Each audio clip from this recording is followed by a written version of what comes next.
Mrs. Andrews passed out the tests to each of her students before her. The energy in the classroom hung thick and foreboding, as it always did after a test from the English teacher. The papers made their way to each student, with little more than a comment of, "Take a look at the test," uttered from her lips. When she got to Maya Gibson, a student in her class, she placed the paper down, her thin pink lips curled into a smile. "Maya, take a look at what you did wrong. It seems you still don't understand what I've been trying to convey to you." Her eyes met Maya's brown pupils, and a sneer crossed her face. That will show her. All Mrs. Andrews wanted was for Maya to finally leave this class. Maya didn't belong here, and Mrs. Andrews made sure she knew this with every encounter they had.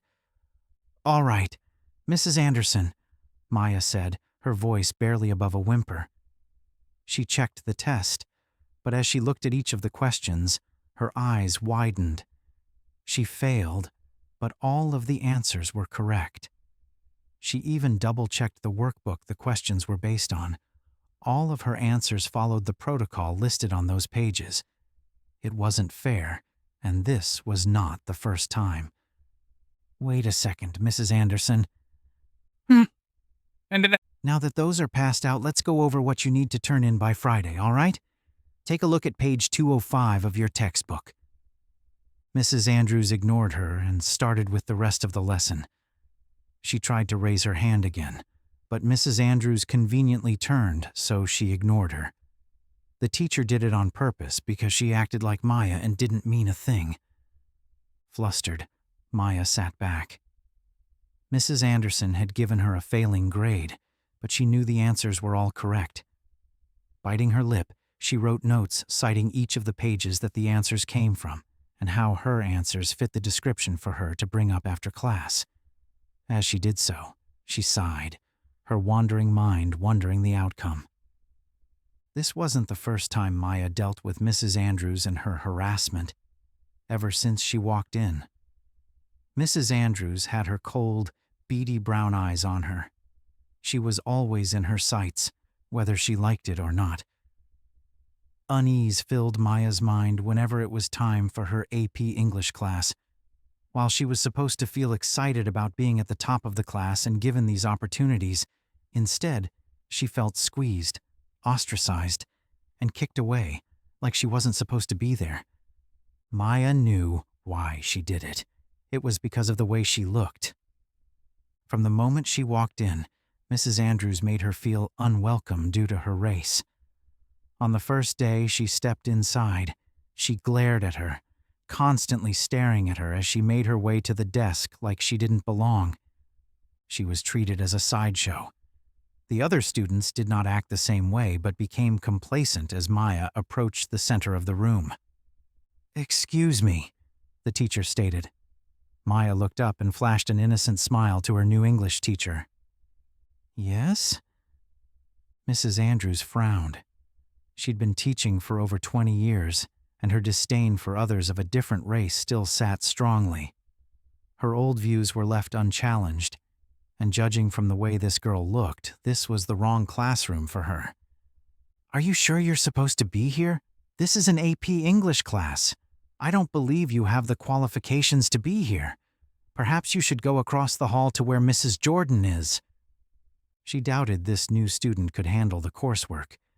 Remedial English seemed like a better location for her, rather than one of the best English classes in the area. Maya looked at her, her face red. "No, I'm supposed to be in AP English. I tested out of the remedial class." "I don't believe you," Mrs. Andrews snapped. "There is no way you're qualified to be a part of my class." The words reeked of venom. Maya tried to keep a smile on her face, but felt uncomfortable in the teacher's overwhelming presence. Reaching for the paper in the stack of books, she pulled out a sheet and unfolded the contents. "This is from my counselor. She said this is my English class for the semester." Mrs. Andrews snatched the papers from her and looked them over, frowning as she read what was inside. It was a paper from Counselor Winters. Supposedly, this girl was a freshman but tested at a college English level. Impossible. Simply impossible. She handed it back and shook her head. The counselor must have made a mistake. There's no way your type would be in such a high-level class. Surprise crossed Maya's face. Her kind? She didn't mean her race, right? The other students came in, and they all sat at their desks, looking away but having an eye on the encounter. Maya's face grew hotter with embarrassment and shame. Was it wrong of her to test out and be in a better class? No, it wasn't. Her father praised her for her progress and said she was well on her way to success. Mrs. Andrews paid no mind to any of the new students, her gaze still on Maya. Nervousness coursed through Maya's body, but all she could do was flash a smile. She walked over to the desk and turned around to see the same disdainful look leveled towards her. Her fingers nervously tapped on the book as Maya looked around, desperate to get out of this awkward scenario. This is where Counselor Tina Winters told me to go. If you have a problem, Mrs. Andrews, take it up with her. I suppose. I can't believe our counselors would allow such uncivilized people in here. She mumbled under her breath. Maya opened her mouth to respond, but Mrs. Andrews soon turned and was at the front of her class once again, the tone changing. A smile crept to her face, one that was directed to everyone but her. Hello, and welcome to your first day of class. I'm Mrs. Andrews, and I have been teaching here at East River High School for over 2 decades. I can assure you that as long as you and I are on good terms, we will get along. As Mrs. Andrews said those words, her gaze never left Maya, staring at her with a challenging, derisive smile. Maya slunk into her seat, hiding behind the student in front of her, a brown-haired guy named Joey that she remembered from a few of her classes. Her eyes scanned around at the other students in her class, and that's when the realization hit her. She was the only black girl in her class. At first, this didn't bother Maya, but over time, Mrs. Anderson's purposefully disparaging remarks towards her became more frustrating. Every day the dread grew. Maya would take a seat, but she always felt the judgmental stare at her. Mrs. Andrews would smile at the other students and praise them for their hard work. However, when it came to Maya, she wouldn't give her a word of praise. At best, it was a simple "here" and nothing more. Despite the hateful words, Maya persisted. Mrs. Andrews didn't scare her. However, with each passing day, it grew harder and harder to avoid. She felt ostracized, and since one of the other students in the class spoke up, Maya was at the mercy of the teacher's words. Mrs. Andrews watched Maya every single day, waiting for the moment she would crack. A girl like her didn't have what it took to be a part of this class. English was a subject for educated people, and there was no way a girl like her could compare to the other students. In all her years of teaching, Mrs. Andrews did not believe Maya would make it past the first week. However, she did. The bigger challenge came when it was time for group projects.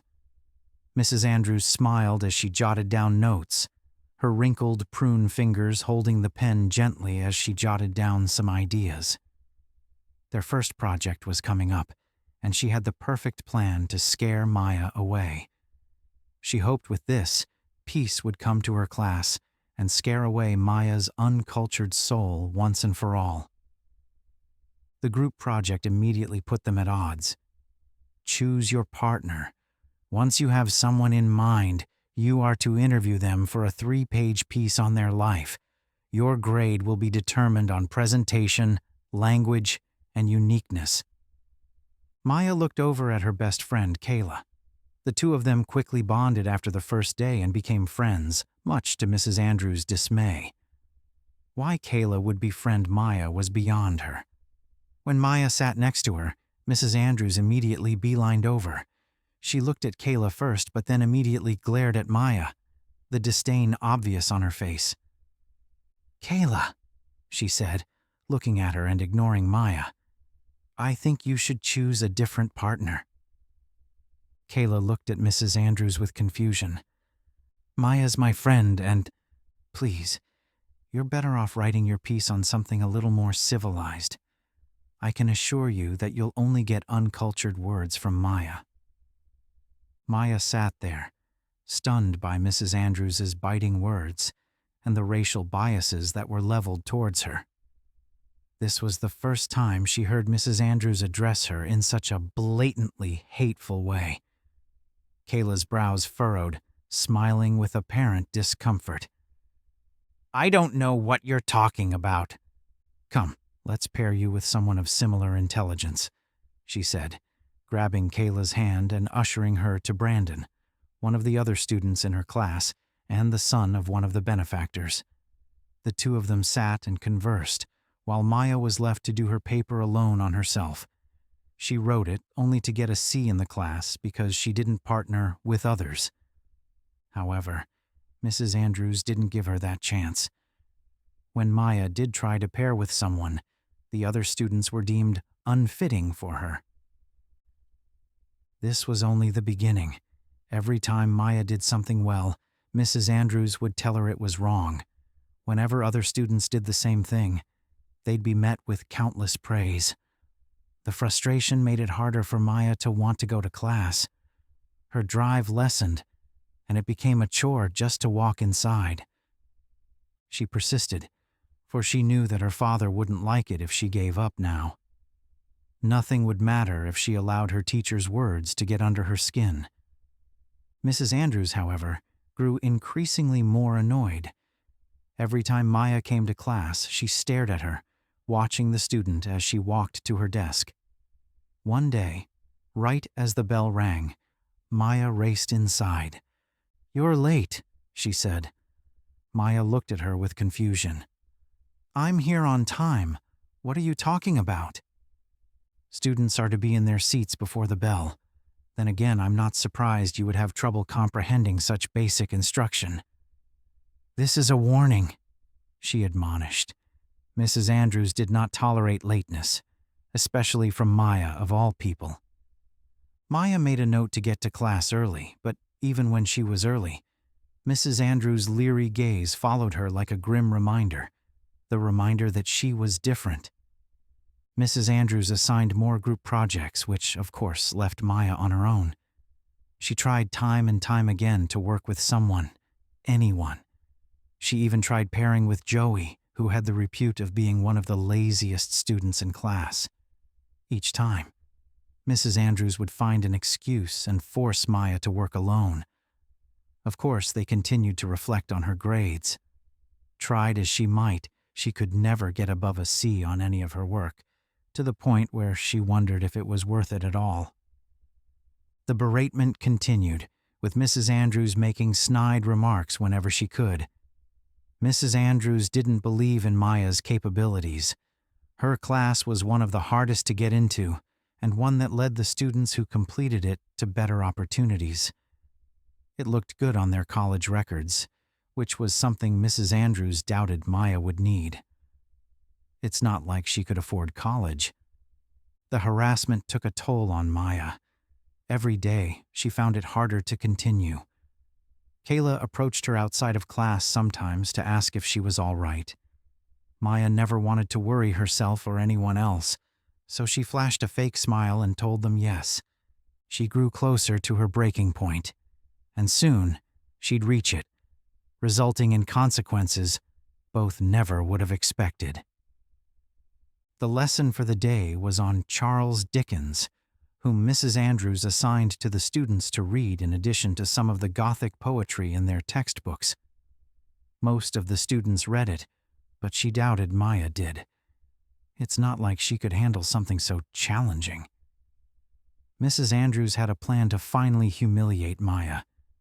The anticipation washed through her as she wrote the name Pip on the board and then turned to face the students. When the officers walk into Joe's house, they bring a pair of handcuffs. When they plan to handcuff Joe, Pip's convict says something. "What was his reasoning, Maya?" All eyes fell on Maya, who sat right in the middle.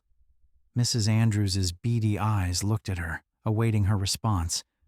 Surely Maya would know a thing or two about convicts since they were so relatable. Maya took a deep breath as she shuffled the papers in front of her. The convict stole the file and the food he had himself.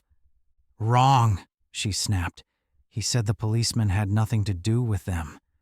Pipe felt guilty because he didn't say the truth to Joe. The class fell silent. Maya tensed up.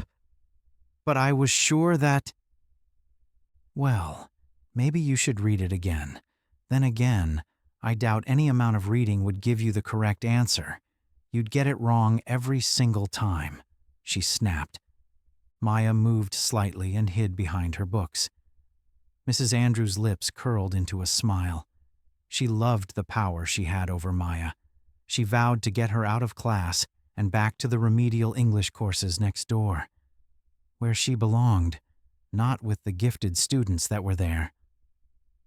"Now, Kayla, what did Mrs. Joe and Publichuk want Pip to do? And why did they want this?" Kayla hesitated and pressed her fingers to her chin. "Wasn't it that they wanted Pip to play because he was rich? Correct? It's nice to see you're still our star student. Perhaps Maya could learn a thing or two from Kayla. Then again, Maya could learn a lot from the rest of the class here." Maya slumped in embarrassment. She didn't say anything but watched as she praised all of the other students, even when they weren't correct. "Oh, you'll get it right the next time. I'm sure with a little bit of studying you will get it. You're naturally inclined to intelligence, unlike some people in this class who are better off asking for their counselors to put them in another class." The entire time, Maya felt like she was a lost cause. There was no way she would pass this class. Even when she did things right, she would get belittled, which made her wonder if she should even try. She stayed quiet, and when it was time to leave, Maya watched as Mrs. Andrews studied her, making sure that she left. She wasn't welcome here to her class. Maya heard that Mrs. Andrews was strict, but she didn't know she was racist. After class, Maya went to Counselor Winters, where she sat down. Counselor Winters asked her about her classes, specifically how Mrs. Andrews was doing. Maya lied the entire time, saying it was fine. All the while, she held back tears. Maya wanted to tell her the truth, but she knew nothing would happen.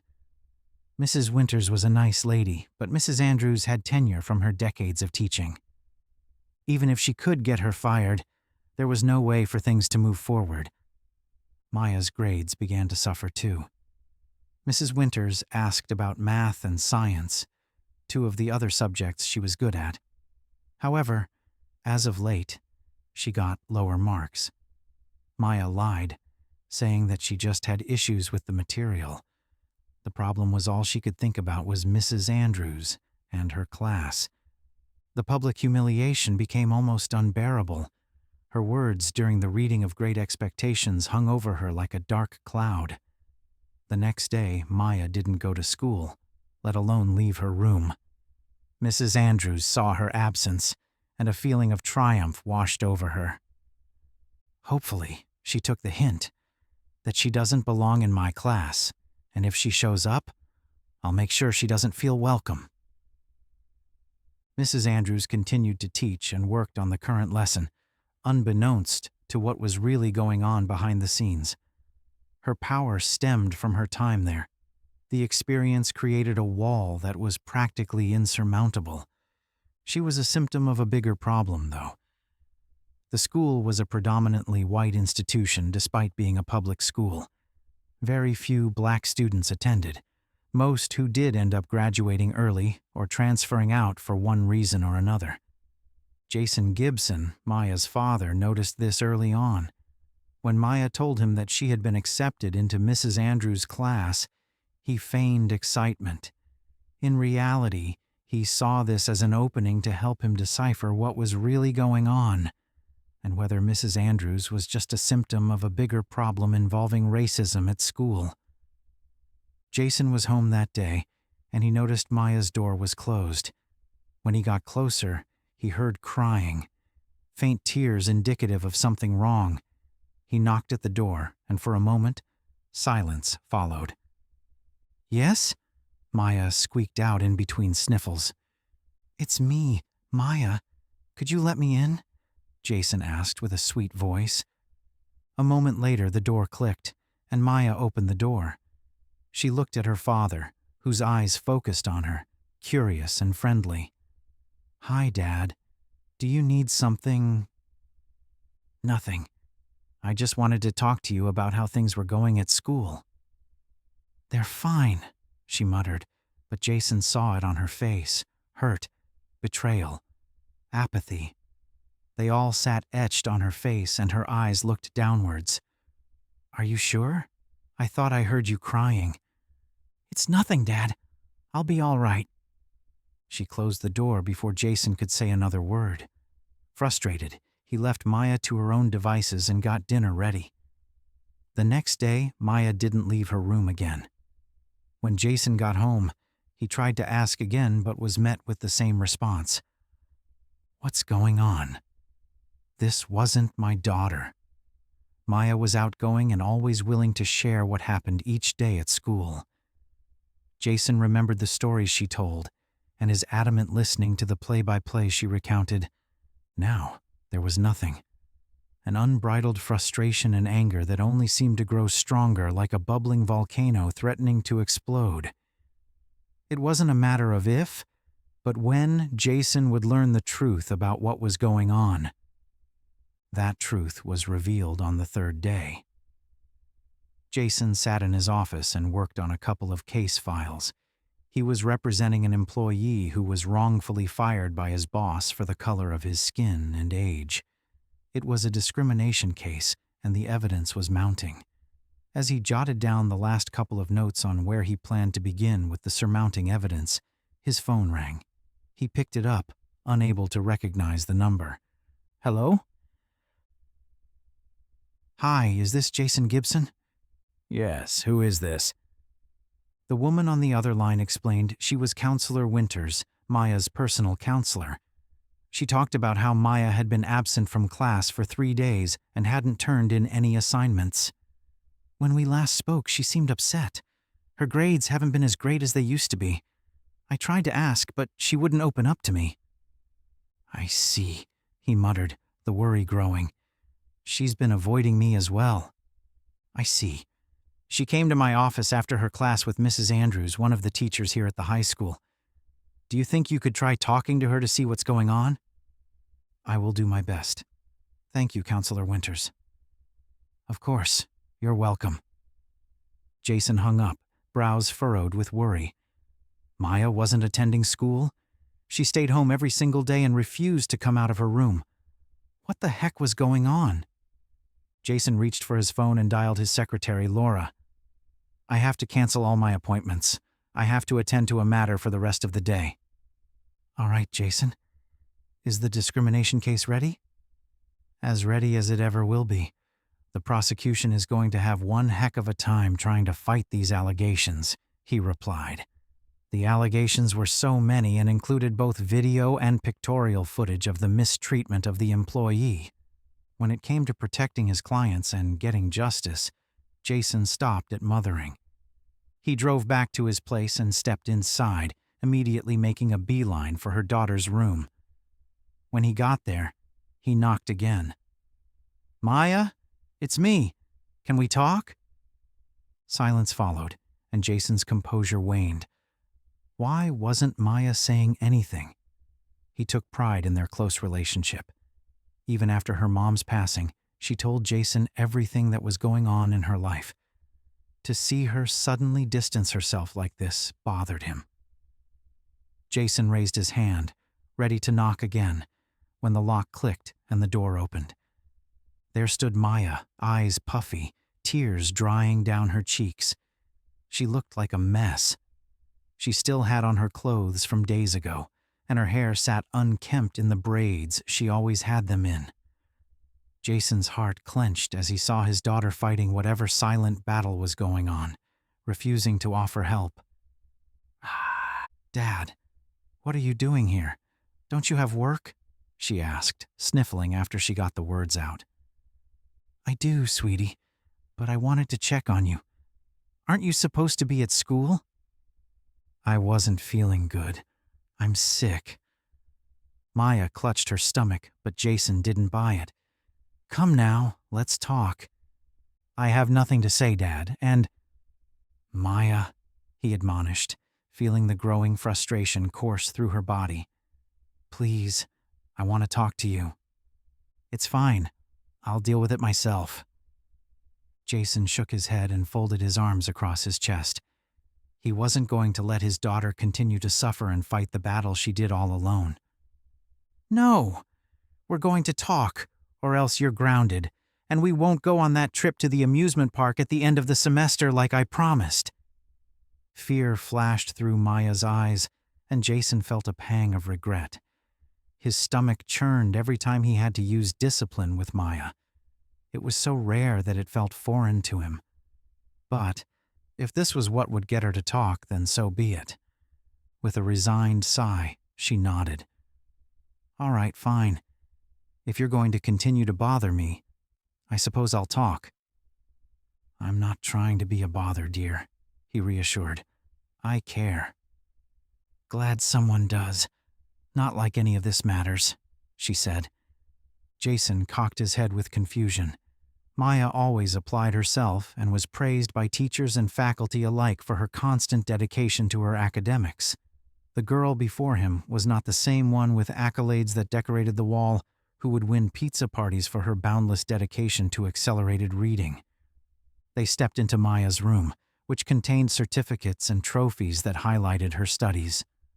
On the bed sat Great Expectations, but the cover was married. Jason's eyes widened. What did you do, Maya? Nothing, Dad. It came like that, she muttered. An abject lie, which was also strange for Maya of all people. Their relationship prided on honesty, so to see her so hesitant to talk threw him off. They sat on the bed, and silence followed. Jason reached out and touched his daughter's hand, resting his palm on top of hers. Maya, he began, his expression softening. I'm not the enemy. Tell me what's going on. The tears formed in her eyes as Maya shook her head. No, Dad. It's all my fault, and… What is? What did you do? Maya sobbed and sniffled a couple of times. I made a mistake. I don't belong there. Belong there? What do you mean, Maya? She looked up, tears streaming down her face. In Mrs. Andrews' class. Mrs. Andrews? Wasn't that the teacher for the AP students? Maya qualified for her class before she entered high school. As a freshman, it was unheard of for someone to be in her class, as it was mostly given to seniors. Maya was precious, however, and Jason saw it. She got good grades and applied herself. The AP class?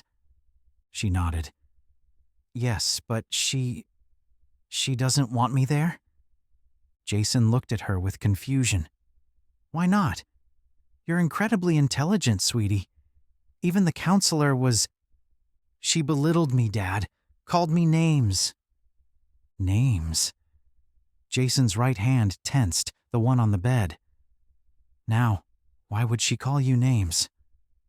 Maya wiped the tears from her eyes and looked at her father, Jason, a lawyer who worked on civil discrimination cases.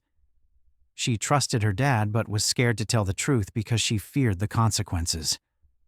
Maya, he began, squeezing her hand. Please tell me. If you don't, I won't be able to help. I know, Dad. I'm just scared of the consequences because I'm different. What consequences? She looked up, realizing there was no sense in hiding it anymore. She took a deep breath. Mrs. Andrews has belittled me, called me uncultured and stupid, and said I didn't belong in her class ever since I entered. Jason's eyes widened at the revelation. His hand clenched tighter, fingernails digging into his palm. The anger burned, and rage and fury flowed through him. Is it because of your age? She shook her head. No. She calls me out for my race. Insults me under her breath. Will say I'm too stupid to read the book she assigns to us in class. Jason bit his lip to keep his jaw from dropping. What kind of monster is this? Honey. Maya started to cry, the stress of telling her father becoming harder to bear. That isn't all, Dad, she said through sniffles. What did she do? He asked, his voice darkening. Jason already had an idea of what he planned to do to Mrs. Andrews, but wanted to hear what was going on with his daughter first. Maya looked into her father's eyes. He'd been so accepting of her and praised her for her hard work that she was scared of the implications of what might happen.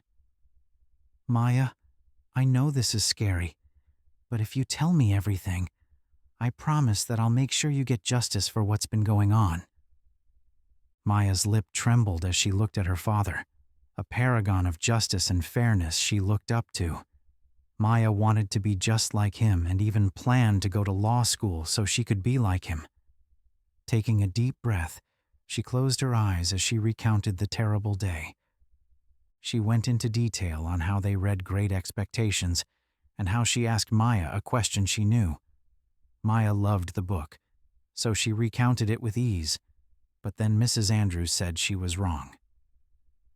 This was after she said I couldn't partner with Kayla because I'm too stupid and would only talk about fried chicken and watermelon. My word, Jason said, but then simmered down. He refused to lose his composure in front of his daughter. I did my paper on myself and cited some of the cool traditions we had, but she gave me an F because they weren't the types of traditions she wanted to hear about. Dad, she's been treating me like dirt for the last month. After what happened when we discussed Great Expectations, I didn't want to go to class anymore. He felt for his daughter. It made sense that she wanted nothing to do with the class. It was terrible to be ostracized by a teacher like that for the color of her skin. His jaw clenched, but it did little to ease the resentment and anger that continued to grow. I'm so sorry, Maya, he said. I didn't know. She's been awful. She watches me like I don't belong. She told me on the first day I belonged in the remedial class rather than hers. That's awful, Jason said, trying his hardest not to lash out. I'm so sorry, honey. Maya continued to cry, but Jason took her in his arms and consoled her. The tears eventually quieted, and Maya wiped her eyes. I didn't want to go to class after that. I used to love English class, but now I dread going. Jason didn't blame her. He would do the same if he were in that position. I understand, sweetie, that's just terrible. Does she have any remorse for her words? Maya shook her head. No, she gets a thrill from this. Disgusting. I'm going to talk to them tomorrow. I'll make sure that you're treated nicely, okay, hun? All right, Dad. Thank you. I was scared to tell you. Don't be, sweetie. What she's doing is terrible. It's time for someone to bring her justice before this continues to get out of hand, he muttered, the growing fury becoming harder for him to abate. After they talked for a little while longer, Jason and Maya went out for pizza for dinner.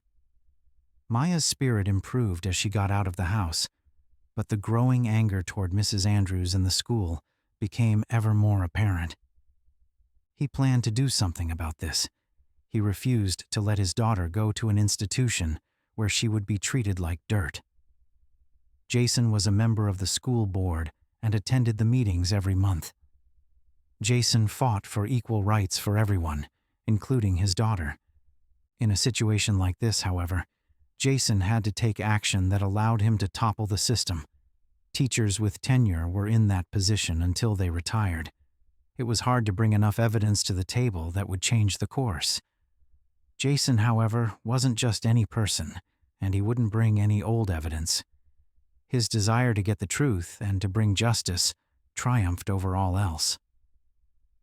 That night, after he said goodnight to Maya, Jason went to his office and documented everything that Maya said to him. He penned the case and planned to confront the principal about this teacher's employment. Something had to be done about it. Jason would take matters into his own hands if he had to. He also looked into Maya's grades, where he noticed the lowered grades. He also saw some of the papers that she did. Sure enough, Mrs. Andrews abused her position and gave Maya less than stellar grades to control her. All this evidence was rightfully placed in a file that he took with him, and he planned to ensure that something was done about it by the end of the conversation. The next day, Maya went to school, much to her dismay. Jason promised that he would do something about Mrs. Andrews, and boy, did he have a plan. Jason contacted a couple of his colleagues on discrimination laws in school and got the exact citations to bring the information to Principal McDonald. While he didn't want to bring a legal case to the fore, if Principal McDonald refused to do anything about it, then he would have to take that course of action. After he finished his third call, Jason drove over to the school. He took a few calming breaths and made sure he stayed within the speed limit, even though his anger grew. He hated people like this. These types of individuals were those that Jason went up against in the court of law, whom he proved beyond a doubt were racist scum that judged people over something so superficial. The realization upset him even more, and when he got to the guest parking spot, he took a few breaths. No, he wouldn't let her win. Mrs. Andrews is a blight on the education system. She used her experience and time as a teacher to justify her hateful behavior. It was time to nip that in the bud. Jason would only take legal means and extreme measures if the principal didn't listen and nothing was done about her. After gathering himself, Jason made his way inside and demanded a meeting with Principal McDonald. The receptionist, a blonde-haired woman with blue eyes behind a pair of glasses, shook her head. "Sorry, you will need to have an appointment for—" "If you don't get me an appointment right now, I will make sure that news of one of the faculty's behavior and mistreatment of my daughter goes public. I will also directly blame the principal and higher staff for their negligence. I sit on the board, so I'm sure Principal McDonald can give me a few minutes of his time." The venom in Jason's lips was composed and controlled but would freeze anyone in their tracks. Paralyzed by his response, the receptionist quickly called Principal McDonald, and a few minutes later, he showed up. "Jason, good to see you." "Likewise. I'm terribly sorry for my sudden intrusion, Principal McDonald, but there is a matter I would like to go over with you right now. It is of great importance." "But of course, follow me." Principal McDonald opened the door to his office, and Jason stepped inside. His eyes looked around at the shelves of books, the desk, and 2 chairs. He sat in the chair, his gaze unwavering as Principal McDonald smiled. "So, what brings you in, Jason? Is there a matter with the board that needs to be attended to?" "Nothing of the sort. I'm here because of my daughter." Principal McDonald's eyes widened at the mention of Jason's daughter. "Maya? She's one of the best in class. She's been a star student ever since she got here." "Is that why you allow your faculty to harass her and make racist, disparaging comments about her academic ability? Is that why she doesn't feel welcomed here at this institution, because she's been harassed constantly by someone employed under you?" Principal McDonald looked at Jason with shock. "I have no idea what you're talking about. What's going on, Jason?" Jason took a deep breath, maintaining his composure. He needed to be strong to deliver justice. Racist people like her teacher thrived on people cracking. Jason saw this plenty of times in the cases he undertook. There were those racist bosses that would use the reactions in their favor. He had no doubt in his mind that Mrs. Andrews was one of those people. "It's about Mrs. Andrews, her AP English teacher." Principal McDonald went from mildly surprised to disgusted by the words uttered from his lips. Jason explained what Maya told him last night, including some of the disparaging remarks about her intelligence and racial bias. She also mentioned other students are treated better because they're white. Meanwhile, my daughter is constantly called out by this teacher and made to be uncomfortable by her words. That's terrible, Principal McDonald said, completely shocked at the revelations. Yes, my daughter is one of the top students here. You see her on the lists at her other school. So far, for freshman year, she's been at the top, but this teacher's been causing trouble for her. Yes, I see. Hold on. Let me take a look at her grades. Principal McDonald opened the contents and studied Maya's grades. His nose crinkled at the new grades.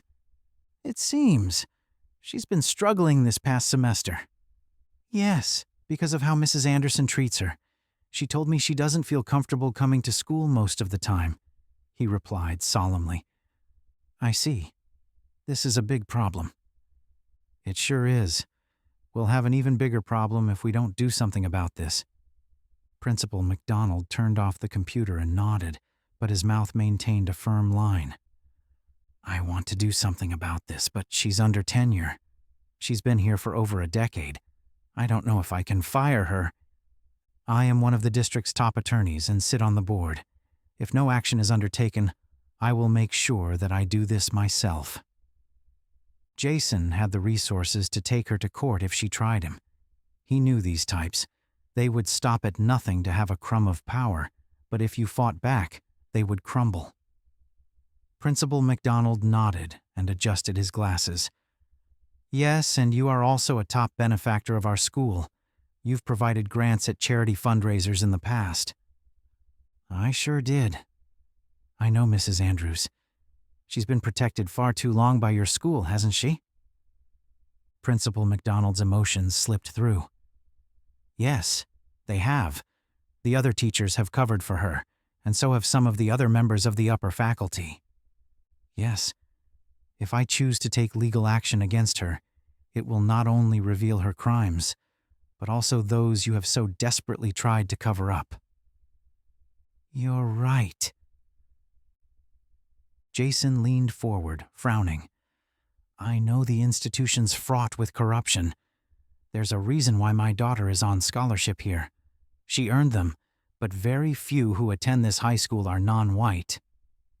Jason noticed this the first day he toured the school. There were very few non-white students and no black students, period. He refused to let the racism and stereotypes continue to be purported here. Taking a deep breath, he closed his eyes as he gathered his thoughts. Principal McDonald, my daughter got this opportunity through her own hard work. She tested out of all of the freshman-level subjects and plans to graduate early. I do not want her education adversely affected by racism. I agree. This is a very serious matter. If word gets out about Mrs. Andrews and her actions, it will cause a domino effect with the school. Precisely. So you understand that you're on the chopping block then? Of course. What do you plan on doing? Jason sat back, knowing that he didn't have the power to directly give Mrs. Andrews her just desserts. However, suggestions were an option. I would like you to bring her in and let her know that I will be issuing a formal complaint. I will not tolerate racism here, especially towards my daughter. Agreed, Principal McDonald replied. He reached for his phone and dialed some numbers. Hello, Laura. Could you bring Mrs. Andrews in? There is a matter we wish to discuss. All right. Thank you. And let me know when the message has been shared. Principal McDonald hung up the phone and turned to look up at Jason. She's in class right now, but we will be making sure that once she's done with that period, she'll be right over. No, we need to talk now, Jason insisted. Justice for his daughter sat at the forefront of her mind.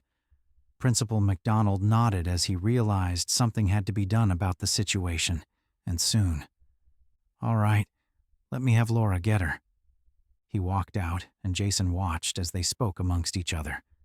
Jason bit his lip, determined to make sure that Maya didn't have to be near Mrs. Andrews and her hatefulness any longer. Mrs. Andrews, meanwhile, continued to teach, Her eyes scanned the class as she realized it was the third day Maya had been absent. Perhaps the girl finally took her words to heart and realized she didn't belong. Next, we'll go over the meaning of the poem you studied and how it is a commentary on. The door opened, and Laura appeared. Her blue eyes widened as she looked around. Mrs. Andrews frowned. Yes? Principal McDonald wants to see you in his office. I told him I'd be over there after class. No! He said now, Laura insisted. What could he possibly want? She had no intention of retiring, and she had tenure, so there was no reason to fire her. She looked at the class, all of their eyes on her. Read the next story in your syllabus. We'll go over both when I get back. She followed Laura to the office, expecting it to be just the principal, and praised her constant dedication and commitment to teaching. When the door opened, Mrs. Andrews spotted the pair of brown eyes staring at her, the same ones that Maya girl had. Her eyes widened in surprise, but she maintained composure, flashing a smile. Maybe this was another luckless fool thinking of having their inane student join her class. She planned to make sure that they felt unwelcome too. Principal McDonald. And it seems like you have a visitor. Is something wrong? She asked, feigning ignorance. Being called to the office was not common for her. In fact, Principal McDonald let her do what she wanted most of the time. She proved her experience in the teaching field and wasn't like those newbie teachers who started and needed constant supervision. For him to call her here had to be important. Have a seat, he said as he gestured to the chair next to the man. Her eyes narrowed, but then she sat down. She crossed her legs and turned her body away from the mysterious man. But something sat in the bowels of her heart, a nagging feeling that something was wrong, and she had messed up somewhere. So, what do I owe the pleasure? She began, forcing a smile. Principal McDonald crossed his arms and looked at her. Mrs. Andrews, this is Jason Gibson, Maya's father. Her eyes widened at the realization as the anxiety grew. It didn't even need to be said. It sat clear on her face. She messed up. Happy to meet you. What could this be about? Don't play dumb, Mrs. Andrews. You insulted my student, belittled her, racially profiled, and uttered racist remarks towards her. I did nothing of the sort, she lied. Your daughter must be saying things and… Then how come my daughter had this recording of you in class? Mrs. Andrews watched as he got out his phone and pressed the play button on the video. Her disparaging words echoed through the speaker. When he turned it off, he turned to her, the anger palpable through the room. That's not true. Your daughter doctored the evidence. Then how come she told me that you've judged her from the moment she walked in? Lying will not get you anywhere, Mrs. Andrews. In fact, it might steal your fate even more. Mrs. Andrews looked to her left at Principal McDonald, desperate for him to do something. He has to be lying, sir. I did nothing of the sort. Then what's this video? He asked, and she looked back at the contents Jason held in his hands. Cell phones aren't allowed in my class. She recorded that without my permission. Your permission? So what you're saying is this is true, then? Panic washed over her face. She didn't respond, but instead sat there. The abject fear crept closer. With every second of the clock ticking, she realized she was not an unstoppable force. What do you plan to do with it? So what if I said that about your daughter? I'm a teacher with tenure and… Oh, I know all about it, Jason replied, his face composed. But it seems like you don't know who I am. Why should I? You're just that girl's father, probably a nobody like she is. Jason laughed at her words. He kept his composure for so long, but the absurdity that she didn't know caused him to cackle, almost on instinct. Principal McDonald looked at her, shaking his head. I believe you made a grave mistake, Mrs. Andrews, and if what he uttered is true, this will be a big problem. Mrs. Andrews furrowed her brows, attempting to play stupid. What? I did nothing and… I'm Jason Gibson, one of the top discrimination lawyers in the country. I have prosecuted countless discrimination cases and have won most of them.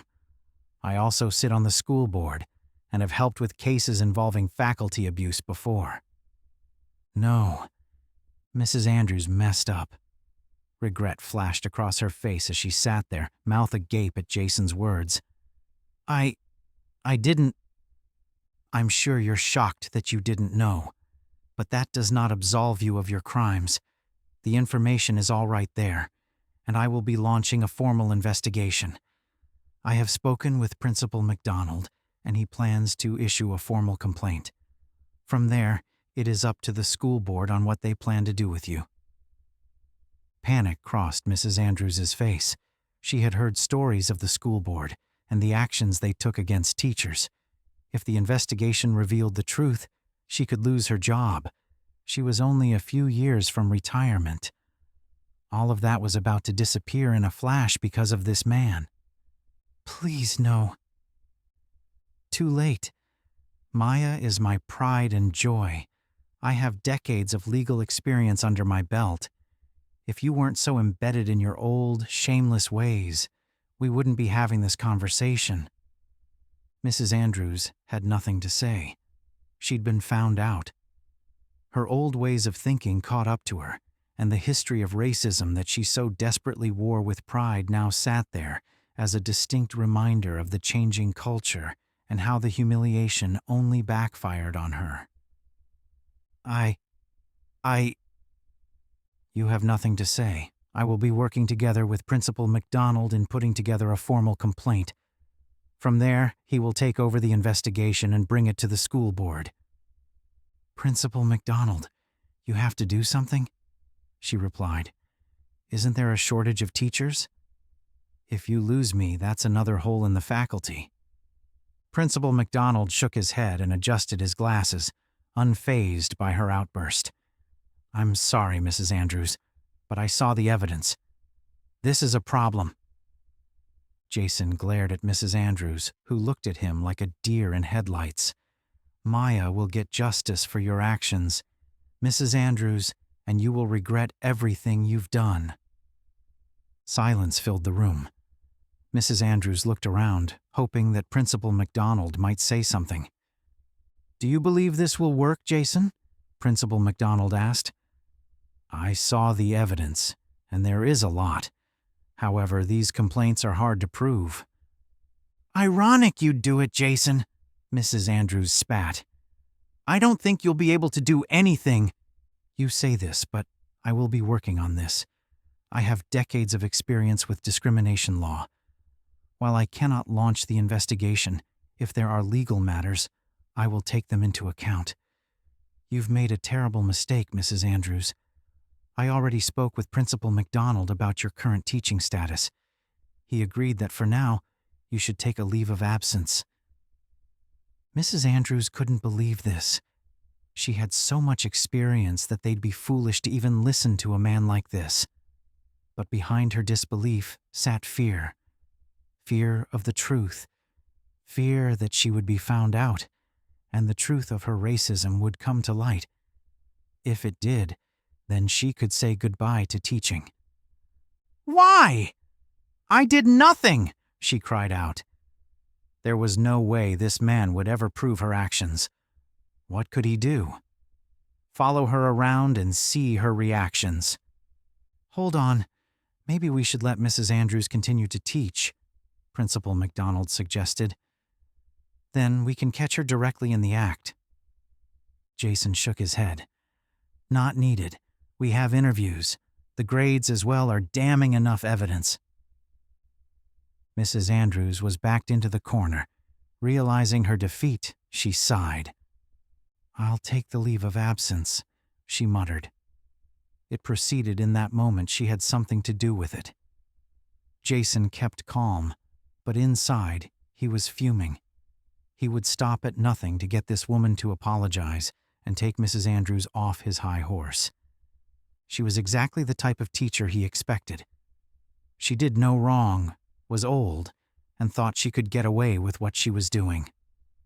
The woman had an ego, and Jason planned to check that ego, no matter what.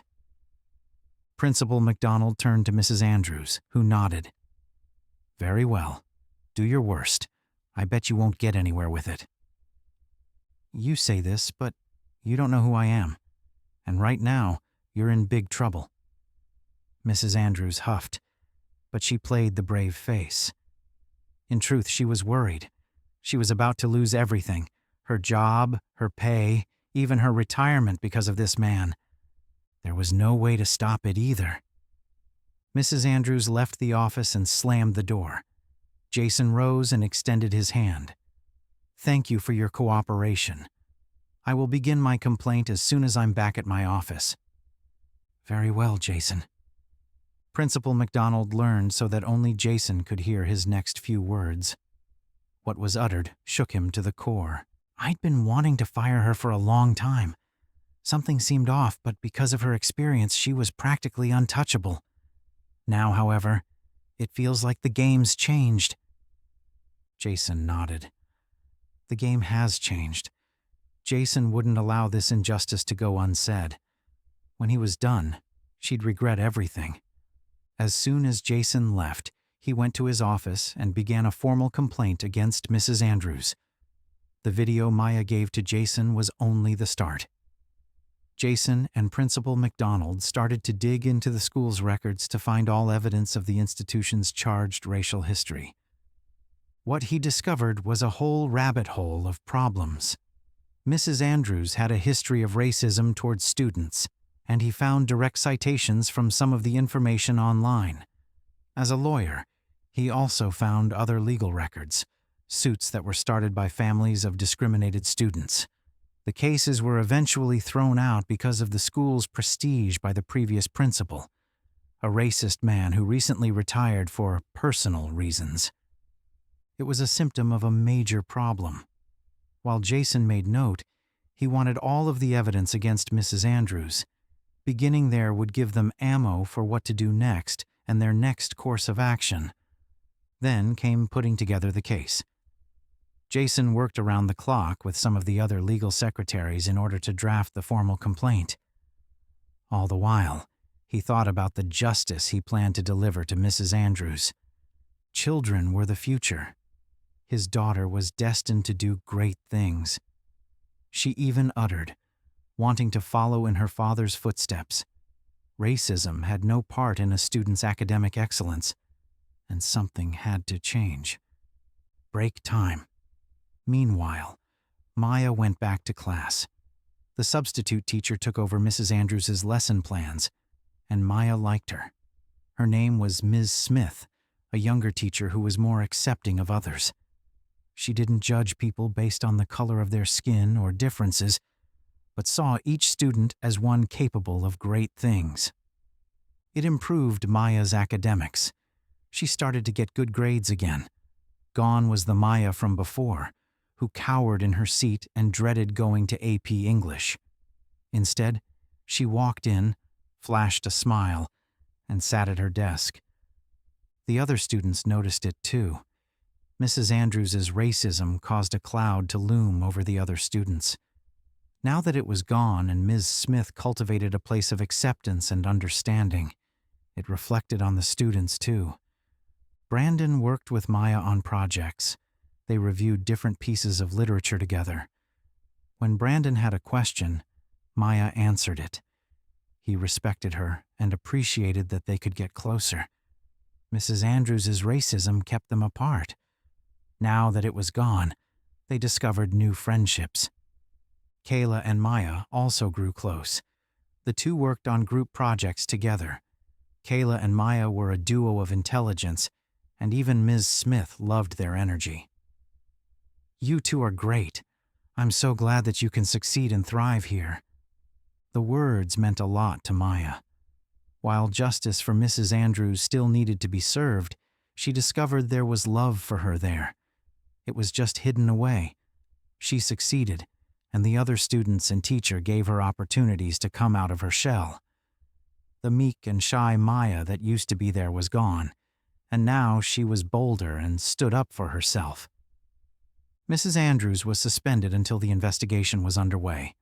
She stayed at home, planning lessons and doing knitting. She thought nothing of Jason's formal complaint. It wouldn't go anywhere. He had nothing against her. But she knew that wasn't true. Her history of racism and subtle insults started to come to haunt her. For the next month, the principal put it together, the truth coming to light. Mrs. Andrews acted like nothing was wrong, but she counted the days. She began to obsessively check her phone to see if there was an update from the principal on her return. Regret settled in slowly. Mrs. Andrews loved to teach, but her old ways of thinking stunted her growth. Now she paid the price, one that she did not look forward to. On the first Monday of the new month, Jason emailed the formal complaint to Principal McDonald and Mrs. Dolores Andrews. He agreed to call her in and discuss the current situation and what was next. Mrs. Andrews came in right after she got the news, and when she walked inside, she smiled. Principal McDonald, however, kept the same stern face he always did. "Principal McDonald, what's my status?" she began, cutting to the chase. He gestured to the seat and she sat down. His gaze met hers as he frowned. "Well, we have evidence and have begun to file a formal complaint. I and the other teachers have begun to investigate and review documents. We will call you in for your investigation." "Very well." Break time! The investigation started. Jason, with the principal as a mediator, gathered information from the other faculty members. It was then that he discovered new information that would shake this case. In the interviews, many of the teachers cited that Mrs. Andrews had some old ways of thinking and judged people needlessly. There was a gay man who worked at the school, and she judged them. There was also a teacher who used a wheelchair, and she made unsavory remarks about their disability under her breath. The findings opened up much more than just racism. Some teachers, including Ms. Smith, also testified against Mrs. Andrews and her racism, saying they saw it themselves. When everything was gathered, Principal McDonald sat down with Mrs. Andrews, who they needed to interview to find out her side of the story. He adjusted the clipboard and stared at Mrs. Andrews, who wore a smug expression, but the truth was clear behind those eyes. She was scared. She was being found out, and there was no way to escape. Principal McDonald began by asking a few questions about her current treatment with Maya and some of the teachers' comments. "Those comments were taken out of context," she explained. "I would never belittle a student and tell her to go to remedial class because of the color of her skin." "I see. Then how come the special education teacher right next to your class heard every word?" Mrs. Andrews paled, unable to form a sentence. "I didn't." "So you don't deny the claims? Then?" She paused and looked around. I refused to answer that question. Her words alone, however, provided the ample evidence and response Principal McDonald required. "Very well. It was also cited that you gave Maya a bad grade on a group project she worked on because she did it alone. You criticized her culture and used that as your reasoning for not giving her a good grade." "That's untrue. I did not do that." "Then what is this?" He pulled out the 3-page essay she marked as wrong. Mrs. Andrews bit her lip, unable to fight the truth that sat there. Principal McDonald nodded as he realized the implications of her silence. "I see. Then what about this test, where the answers were right, but you claimed they weren't?" He showed her the test. Mrs. Andrews gripped her thighs, her fingertips digging into the seat. Her answers were incorrect, though. "Break time," Principal McDonald sighed. "That isn't true, and you and I both know it. Mrs. Andrews, the proof is right there. Based on this interview, you have singled out Maya and discriminated against her. She doesn't belong in my class. She doesn't? Or maybe you don't belong teaching high schoolers. We take pride in revolutionary and evolutionary thinking. Your ways of thinking don't fit with Eastridge. Mrs. Andrews, this is a dire situation. You cannot be doing this. It reflects on all of us. Mrs. Andrews sat in silence, not confirming nor denying the claims. Principal McDonald jotted the notes down. Her breath came out in short puffs. The realization that she might get terminated loomed over them.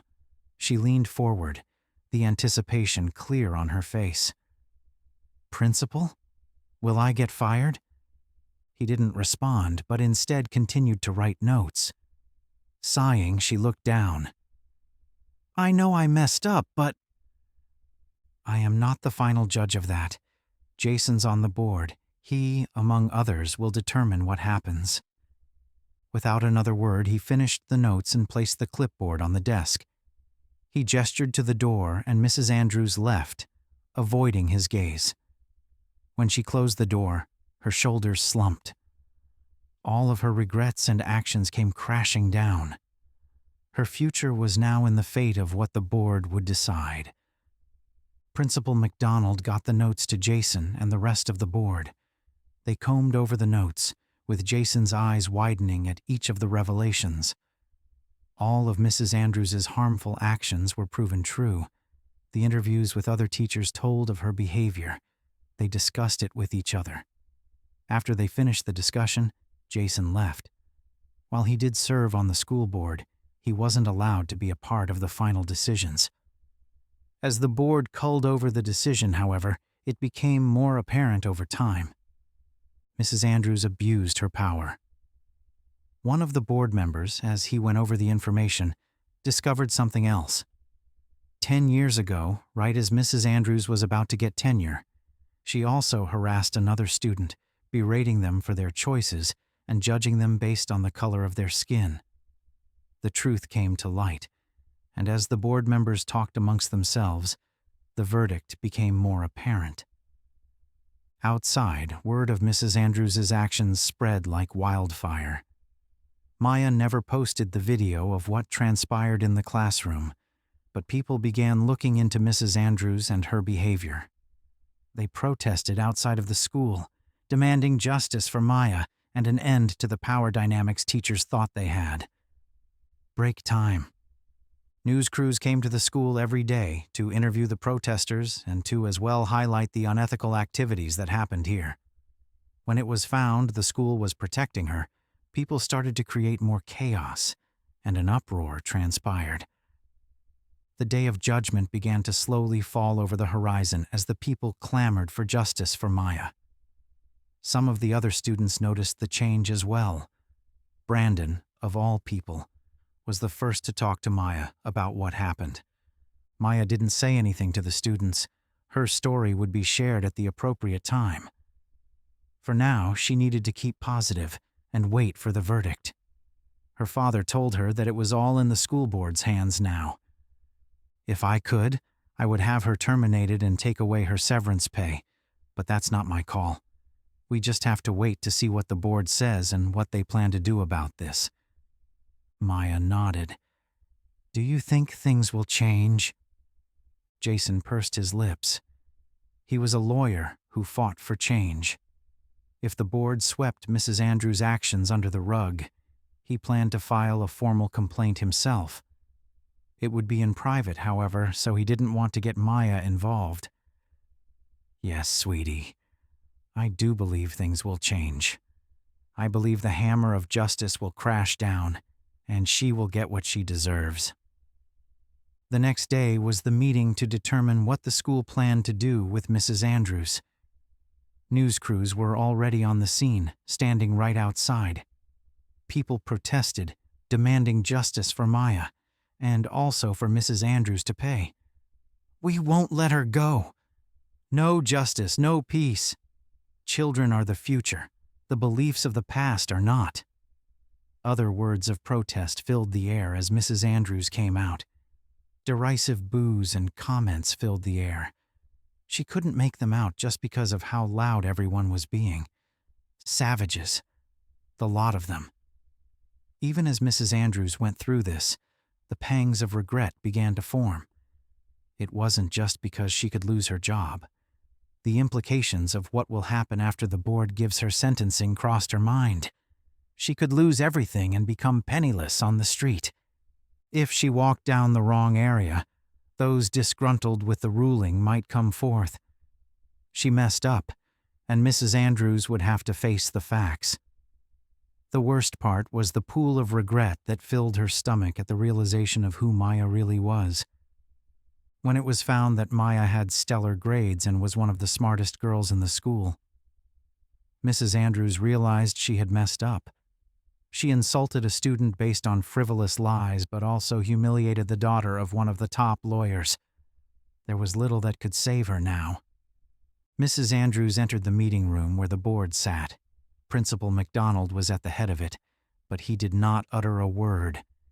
Next to him were people of similar ages to her, in their 60s with graying or white hair, pruned skin, and signs of age. They all looked at Mrs. Andrews like a hawk, similar to the look she gave Maya every single day. "Mrs. Andrews, have a seat," the man to Principal MacDonald's left uttered. He wore a brown suit and had green eyes that looked partially up at her and partially at the paper in front of him. A fedora sat on his head. The final addition was a little brown mustache that sat atop his lips. It was David Grisham, the head of the school board. Break time. Next to him was a woman with blonde hair and brown eyes, in her 60s as well, so it looked almost white. She wore a simple black pantsuit, her face devoid of all emotions. She jotted down some notes, but Mrs. Andrews couldn't make them out. She didn't recognize the other two men to his right. They wore navy and royal blue suits, with brown and black hair, respectively. Their fingers held different documents as they looked at them, avoiding Mrs. Andrews's gaze. Shuffling in her seat, Mrs. Andrews smiled nervously. "Here I am." "We see you," the man with the mustache uttered. "Just a moment." She bit her lip, slightly flummoxed at having to wait. She knew she was a goner and messed up. Her actions had consequences, and now her dignity sat in the fate of the board. At noon on the dot, it was time to begin. The board opened their notes and looked down. Mrs. Andrews gulped, the air in the room drying almost instantly. "Mrs. Andrews, upon review of your file, the evidence of harassment, and interviews with some of the teachers who observed your actions, we have come to a decision. However, before we give you the ultimatum, we would first like to see if you have any last words." "No, sir," she simply said as she crossed her legs. "I said what I said. I messed up. But all I can hope for now is forgiveness." The hammer of justice would determine her fate. The head of the board nodded as he glanced at the notes before him. "I see. It seems here that you've been harassing Maya Gibson, daughter of one of the most notable lawyers in our district. As you know, we here at East Ridge have a zero-tolerance policy for the treatment of students in such a way." "I understand," Mrs. Andrews replied. Her hands clenched her thighs a little tighter as the head of the board continued. "With that said, the board and I also know of your contributions to the school and your extensive experience." "Correct. I have been here for 2 decades.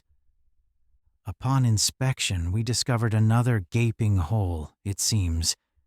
You have a history of treatment of students in this manner." Mrs. Andrews didn't say a word. She messed up with Maya, but there was no way they were talking about what happened a decade ago with that boy Marvin, right? "I'm not sure what you're talking about." "Marvin Hills. He was another student of yours who was also mistreated. Also black. The family took litigation, but we also discovered that you were protected by certain members of the faculty." I did no such thing, she muttered, in an attempt to cover her tracks. However, given that the head of the board didn't believe her, the words fell on deaf ears. Break time. If that is what you say, then I suppose you will never come clean with the truth about your mistreatment of other students. We did, however, find ample evidence of such a thing. You got a lawyer to get you out of it. We also found you were receiving kickbacks from anti-black groups. She pursed her lips, unable to say a word. Mrs. Andrews did. The corruption of her was but the beginning of the blight of the school system. With that said, we have come to a decision regarding your behavior. Stand. Mrs. Andrews rose, awaiting her fate. The board stood, and the head cleared his throat before uttering the final verdict. Mrs. Andrews, we will require you to issue an apology to Maya Gibson and restore her grades to the appropriate numbers. That means all the grades you gave out that were subpar, but, in fact, were correct, will need to be adjusted. We also will ask you to issue this apology in front of the principal, Maya, and Jason. She looked down. I suppose I can do that? After that, you are hereby terminated from teaching at East Ridge and will be barred from schools in the state, regardless of education. Come now, isn't that a bit harsh? He asked, her voice cracking. What she did was wrong, but it didn't mean that she had to lose everything. In a year, you can petition for reinstatement. However, the board will look at your actions and scrutiny. In addition, the community, faculty, and parents must also advise on reinstatement, meaning that it isn't ultimately up to us. I see. He closed the file and gazed at Mrs. Andrews, who was white as a sheet. With that said, we hope that you spend some time reflecting on your actions. I feel this is a little excessive, President Grisham, Mrs. Andrews uttered as she looked at the man in the center. It was only one occurrence. East Ridge is trying to offer better options for their students. This, of course, includes minorities and those with less economic opportunities. Your behavior goes against everything we stand for, and you are very lucky we don't cut everything off right now. President Grisham had little tolerance for Mrs. Andrews and her actions. After looking at the others on the board, who nodded with agreement at his punishment, he spoke. Break time. You are dismissed, Mrs. Andrews. However, 2 members of the security team will lead you to Principal McDonald's office, where you will issue the formal apology. I understand, she said with embarrassment. The last thing she wished was to apologize to those uncivilized people, but it was impossible to leave. Once she did this, then she'd leave, and in a year, hopefully get back in good standing. By that point, that brat, Maya, and her father will be out of the picture. The security guards led her out of the meeting room and over to Principal McDonald's office. As they drew closer, she heard Jason and Maya. Is she coming? Yes, sweetie. She's going to come see us.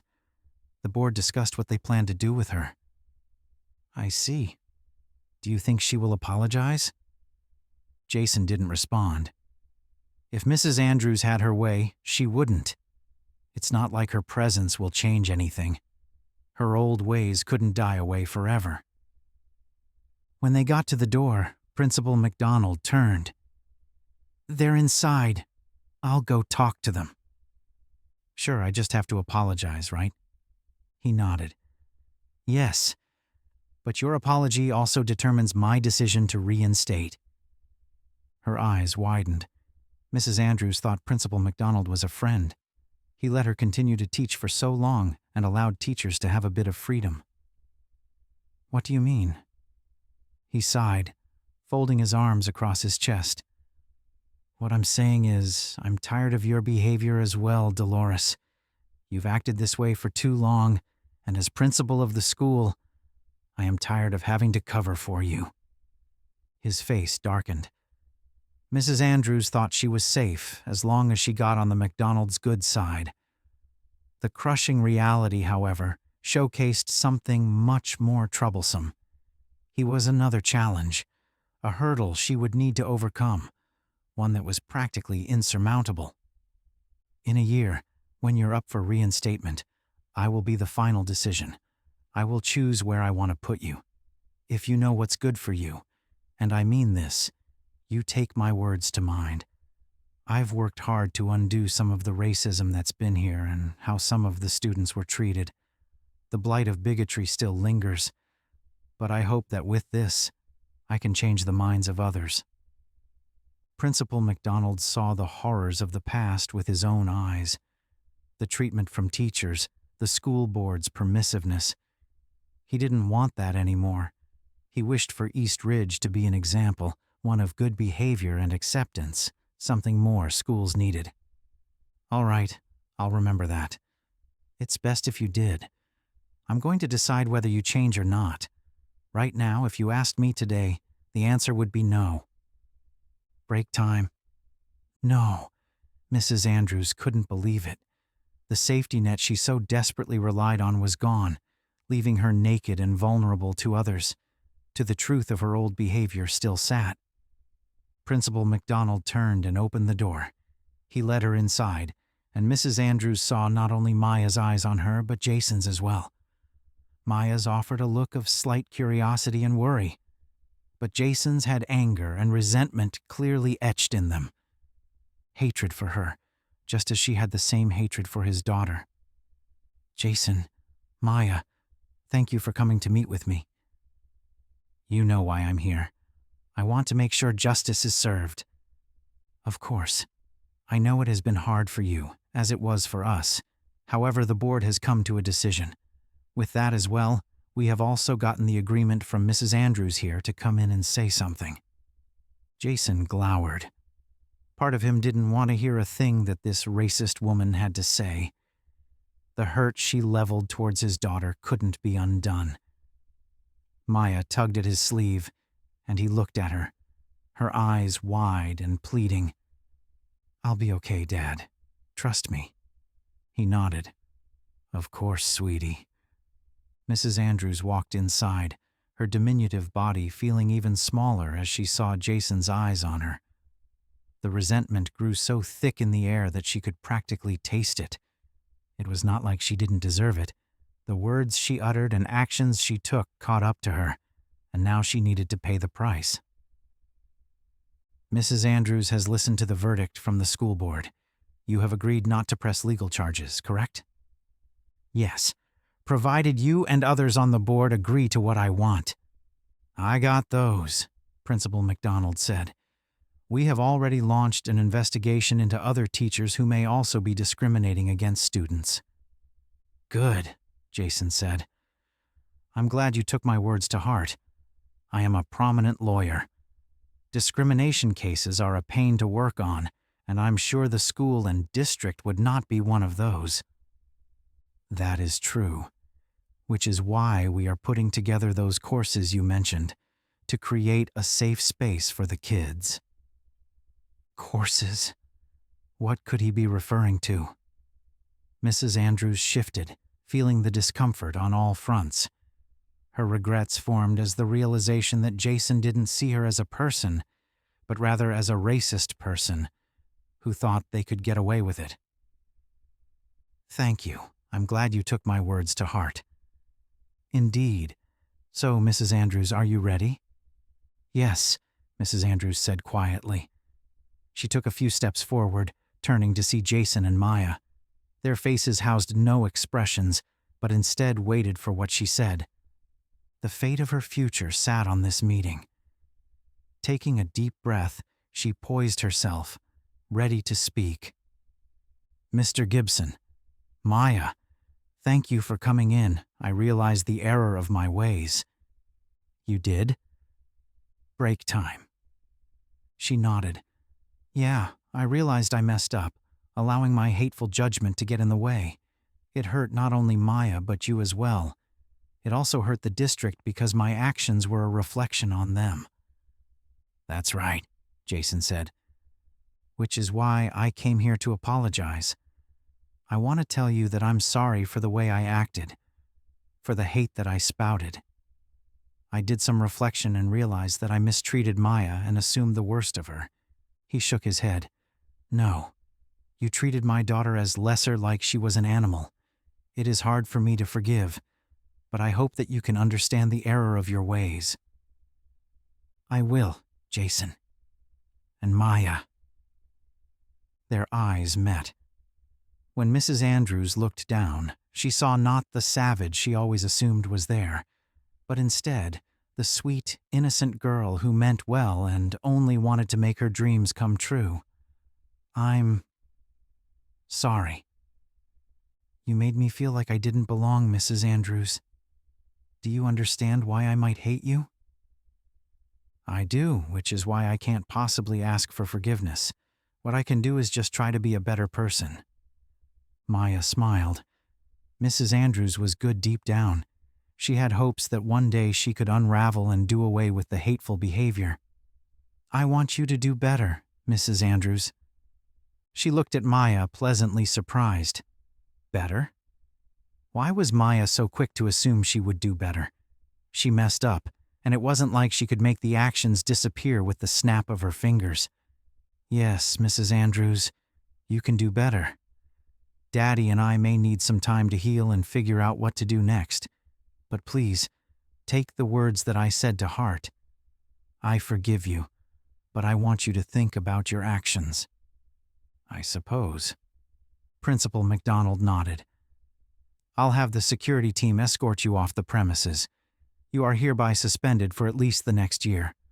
Both pay and retirement will also be stopped. I need the money, though, Mrs. Andrews stated. I thought I could at least get that. He shook his head. We understand your experience.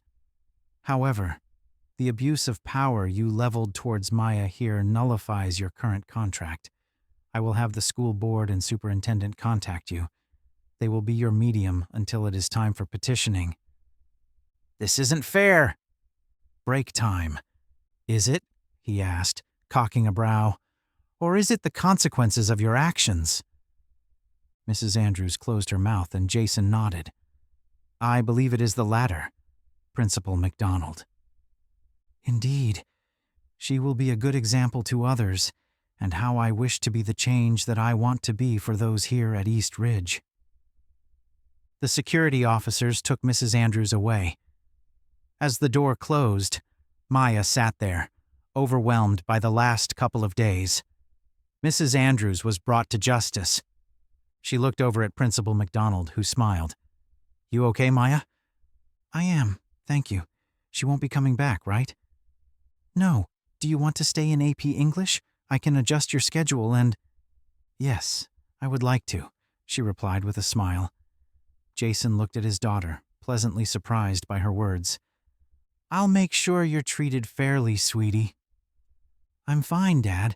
Ever since she left, we got another teacher, Miss Smith. She's really nice and doesn't treat me unfairly. Jason looked at Principal McDonald, who nodded in assent. She was a substitute who wanted to be a full-time teacher for a while. Perhaps this event will be her ticket to a full-time teaching job. That would be lovely. If Maya likes her, I would appreciate it if you took whatever means necessary to have her stay. I can arrange that. Feel free to take the rest of the day off, Maya. Come back Monday, ready for a fresh start. I will, Principal McDonald. Maya stood up, and so did Jason. They walked to the door. However, just as Jason was about to open it, Principal McDonald spoke. By the way, Jason, can I speak with you privately? Sure, you're okay with that, right, Maya? She nodded. For sure. I'll start working on homework for Monday. Jason chuckled, and Maya walked out the door. He walked back over to Principal McDonald's desk, curious about what he wanted. Is something the matter? Break time. I started the investigation you asked for, looking into any other teachers that have a history of discrimination here at East Ridge. I found a few others. We will be issuing formal complaints once we find there is enough evidence to warrant an investigation. Jason nodded, happy that Principal MacDonald had done something about this. Thank you. Your hard work will create a safer environment for others. Indeed. I noticed when I first took over that a couple of teachers acted questionable. Now, after the mess with Mrs. Andrews, it is time I took matters into my own hands. I'm supposed to be the head of this school, and right now, I need to be an example. Good. Be one. The world needs more fairness and better people. I can only do so much. It brought Jason happiness to hear about the steadfast dedication that Principal MacDonald planned to accomplish with his position. Instead of abusing the rights he had and allowing hatred and bigotry to continue in East Ridge, he was ready to put a stop to it. Of course, I took this position because I wanted to be an example to the masses that fairness and acceptance go a long way. Now, after putting this issue to bed, I feel like I can do even more. Jason smiled. I'm excited to see the fruits of your efforts, both for my daughter and for the future of this institution. You will be the first to see, Principal MacDonald replied, grinning. Anyway, I won't hold you up any longer.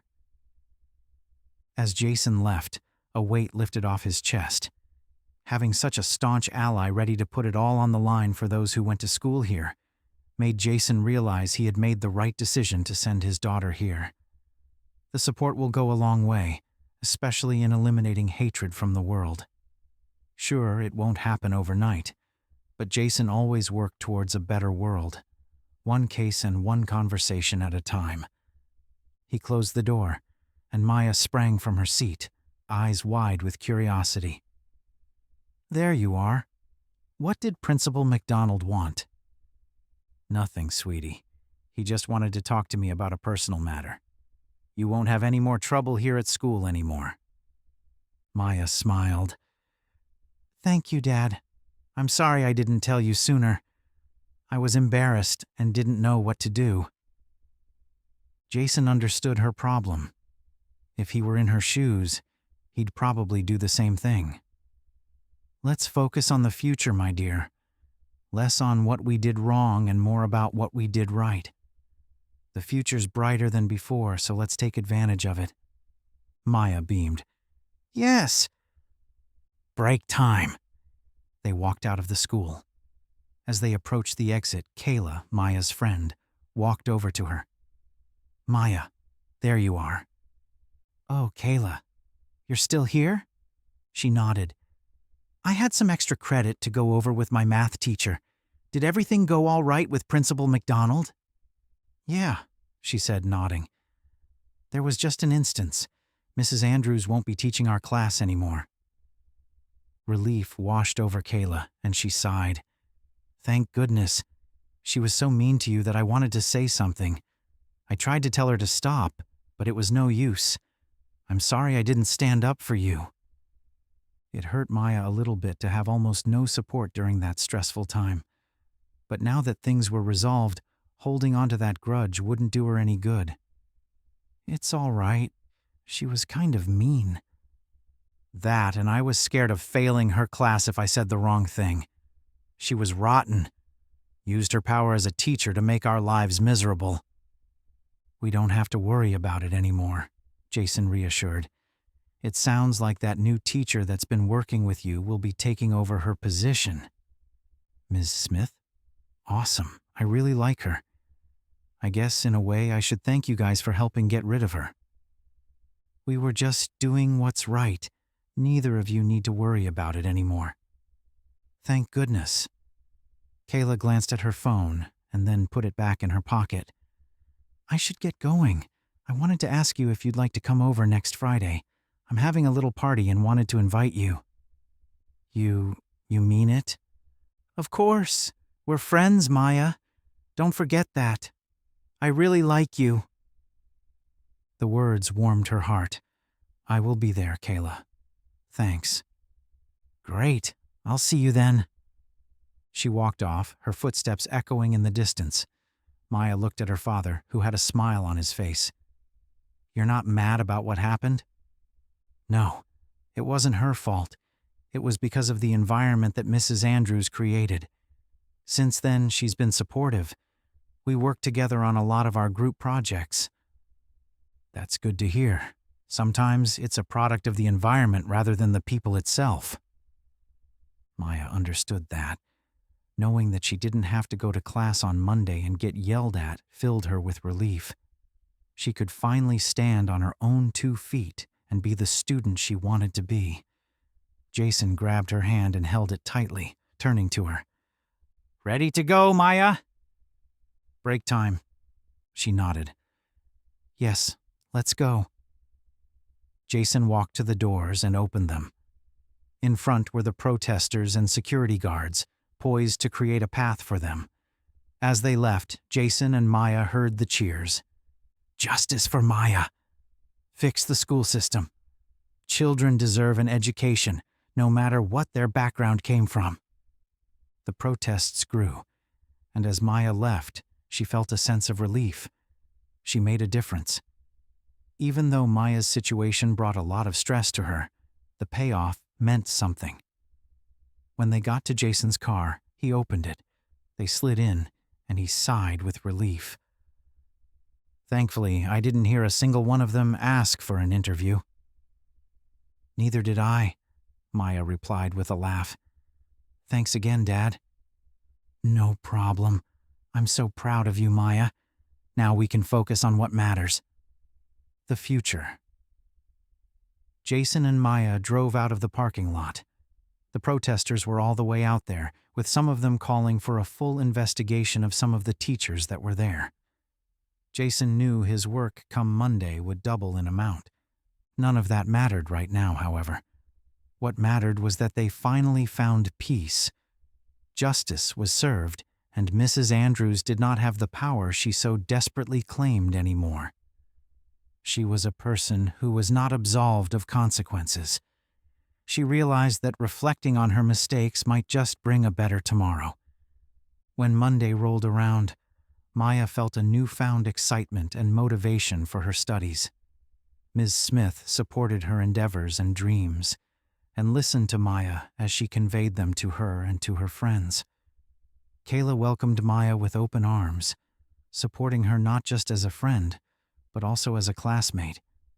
The other classmates, too, learned their bias towards Maya was filed by Mrs. Andrews, and not what they truly felt.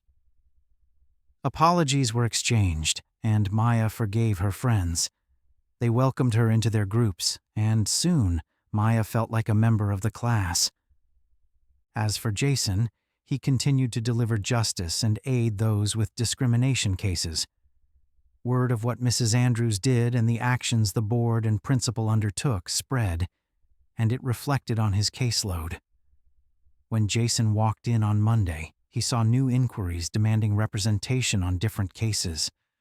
All of them involved justice, deliverance of such, and eliminating bigotry in different areas. Mrs. Andrews was hereby suspended. However, the consequences grew and became far greater than she expected. On the Monday following her suspension, words spread around the community. The school scrutinized not only her, but also a couple of the other professors who had allegations against them. This scrutiny resulted in formal complaints towards other teachers, who also made their classrooms an unwelcoming environment for their students. The complaints eventually led to the teachers being suspended as well. Mrs. Andrews tried to fight this, but after her actions came to light and the community turned on her, she was left alone. Mrs. Andrews struggled to make ends meet. Losing her pay and retirement was a huge blow, and the consequences of the actions stuck with her every single day. She ended up taking a part-time job at a fast food place where the managers constantly watched her. Some of them remembered her because of the news, as her story took off. The disdain she brought to the classroom soon took a 180 and was given to her. When Maya got home Monday night, she felt lighter. There wasn't the feeling of dread that followed her, the reminder that every day she would face a battle. She worked on her homework and got stellar grades. Jason got home dearly, and the two of them ate together. Their bond grew stronger because of Jason's devout support towards his daughter and her dreams, always at the helm. That night, as Maya grabbed her items and went to bed, she stopped in the living room. Jason was watching something on TV. "Dad," she began. Jason turned around, eyes widening with surprise. "Maya, is something the matter?" "Nothing. I'm just happy. It's over. I feel free." Jason nodded. "I'm happy you're happy, sweetie. Of course, you gave me opportunities and I'm fortunate to have them." "And I will make sure that you always do," he insisted. The two shared a hug, and as Maya went to bed, she smiled with empowerment. Gone was the girl who shied away from confrontation, who was left to fend for herself, and the hand dealt to her. Now she had a plan, one that was feasible and not blocked by hatred. The future looked more apparent, and now, since the school environment was a safer space for her to learn, she could finally focus on what she really wanted. The dreams. She had the desire to follow in her father's footsteps, to bring justice to those who deserve it, and to stop bigotry and hatred from marring the world any further.